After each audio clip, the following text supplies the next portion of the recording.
Now we've looked at calculating the equation of a circle when we know the centre point and we know what the radius is, or we know enough information to calculate the radius. What we're going to do in this video is I'm going to teach you about what's called the general equation of a circle. So it's a slightly different format of writing it, but it allows us to extract certain bits of information and perform certain calculations with it. Now imagine we have this scenario here. So I've got a circle here, I've got a centre -g, -f.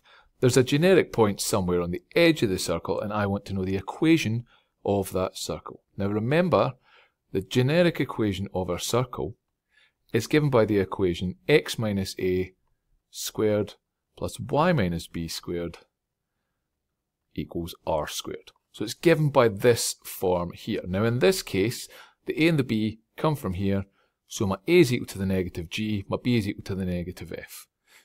So what I can do is substitute them in, and I get x plus g squared plus y plus f squared equals r squared.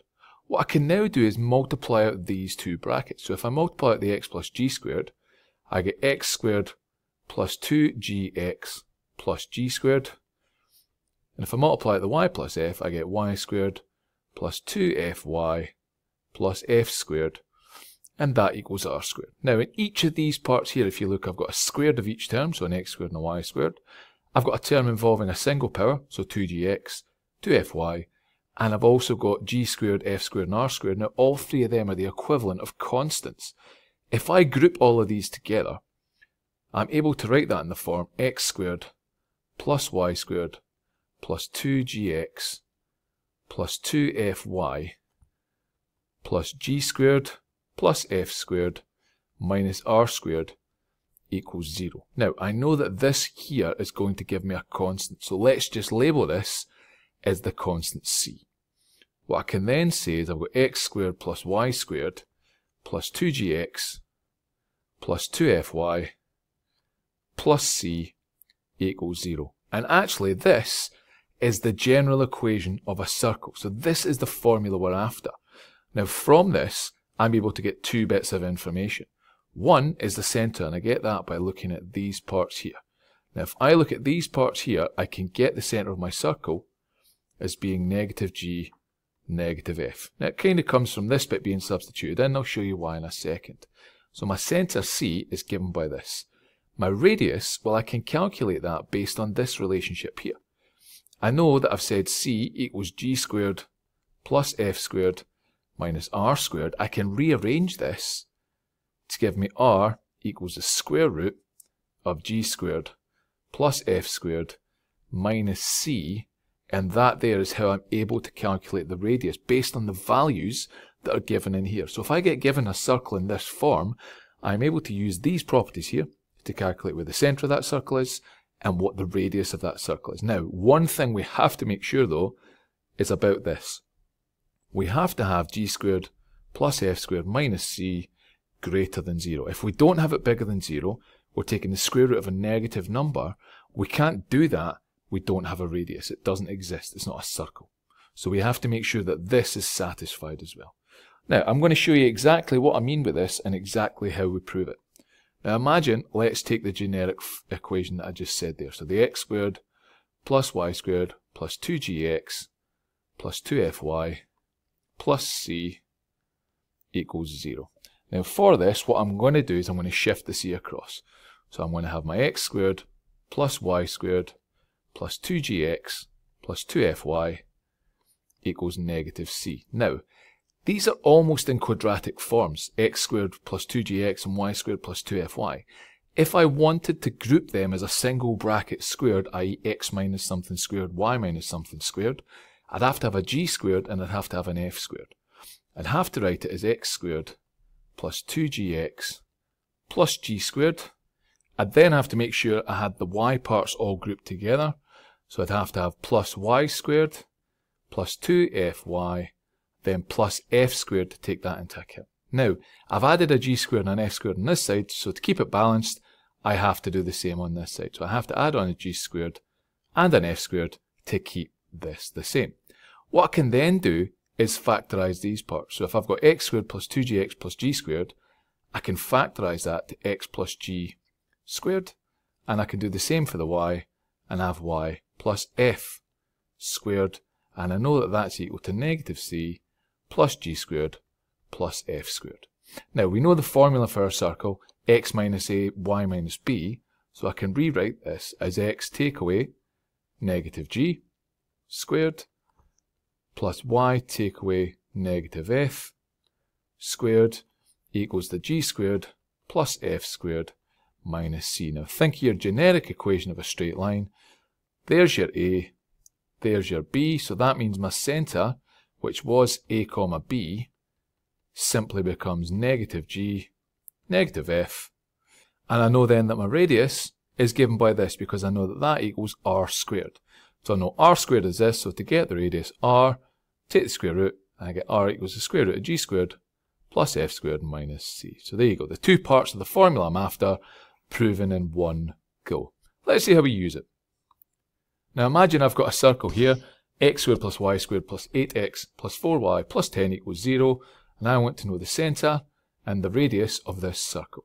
Well, we know our centre is given as negative g negative f, and we know the radius is equal to the square root of g squared plus f squared minus c. Now the g, the f and the c we have to get from here. Now the 8 here, we know that that's negative 2g. So we know negative 2g equals 8. We know that this part here is equal to our negative 2f, so we know negative 2f equals 4. And we know then that this is our c, so we know c equals 10. Negative 2g equals 8, g is equal to negative 4, negative 2f is equal to 4, f is equal to negative 2. So I can then say, fine, so my centre, c, is given by negative 4, negative 2. So I've got my centre, my radius is given by this.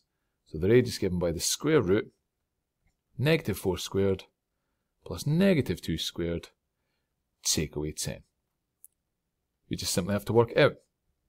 Negative 4 squared is 16, negative 2 squared is 4, then it's take away 10. 16 plus 4 is 20, minus 10 gives me the square root of 10 as my radius. There we go, got the information we're after. Let's imagine we've now got a second scenario. So I've got a general equation of a circle, it centres here, it goes to this point here, and I want to find it in that form. Well, we have to start by putting the circle in the form that we know, and then we can work it out from there.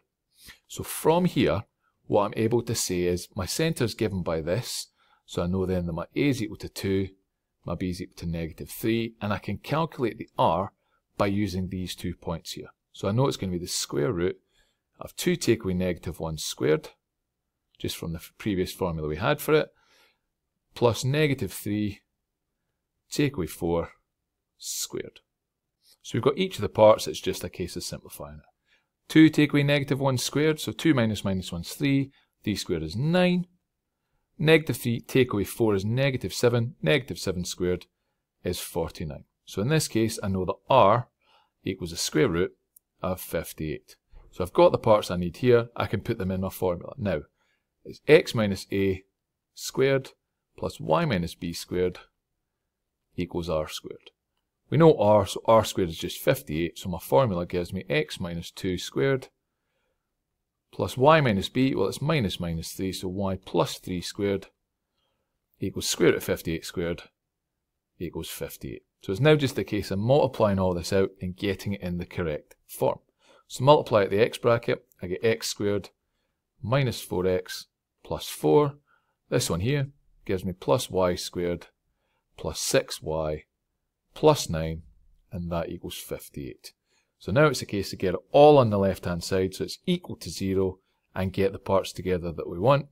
So we've got x squared plus y squared, we've then got minus 4x, we've then got plus 6y, we've then got plus 4 plus 9, which is 13. Take the 58 over and it becomes minus 58, then take away 45. So that there is the general equation of that circle in the correct form. So putting it in that form is fairly straightforward. Last question I'm going to go over with this one is this one here. Now this circle here looks like a circle in the general equation form, but the question is, why is it not? And then I'm going to say to you, if plus 29 is changed to minus 29, would it work? So let's have a look at this. Now the big condition, remember, is r equals the square root of g squared plus f squared minus c. That's the first thing you should think about when it's talking about, is it a circle? Because remember, g squared plus f squared minus c has to be bigger than 0 for it to exist. So if we look at this equation here, what we can simply say, fine, is negative 2g equals negative 4, and negative 2f equals 8, so I can find the g and the f from there. From that, I can say g is equal to 2, and f equals negative 4, so I can plug them into here. I also need to know what c is. C is equal to 29. So if I plug them all into this, I get 2 squared plus negative 4 squared, take away 29, that equals 4 plus 16 minus 29, 4 plus 16 is 20, take away 29 is negative 9. So that's less than 0, therefore it's not a circle. We've proven it by saying it's got a negative radius. We can't have a circle with a negative radius. However, if it's changed to minus 29, what that means then is my c is negative 29. What difference would that make? Well, let's have a look. In this case, I'd have 2 squared plus negative 4 squared, take away negative 29. So that would be equal to 4 plus 16 plus 29 now. So 4 plus 16 is 20, plus 29 equals 49. So I can have a radius that does exist. I could calculate the radius by saying then that the radius is equal to the square root of 49, which is equal to 7. So I'd be able to say I've got a circle of radius 7. If I wanted more information, I could look here and say that the centre of the circle, C, is to negative 4 in this case. So I can, in this case, have it. I can morph the equation round and change one or two little parameters to be able to say I've got a circle. It's a key thing. If you're ever asked, is it or is it not the equation of a circle, that's the key thing to remember. For it to be the equation of a circle, it has to have a radius. G squared plus f squared minus c has to be positive for that to exist. Bear that in mind when you're doing these types of questions, and it's still fairly straightforward.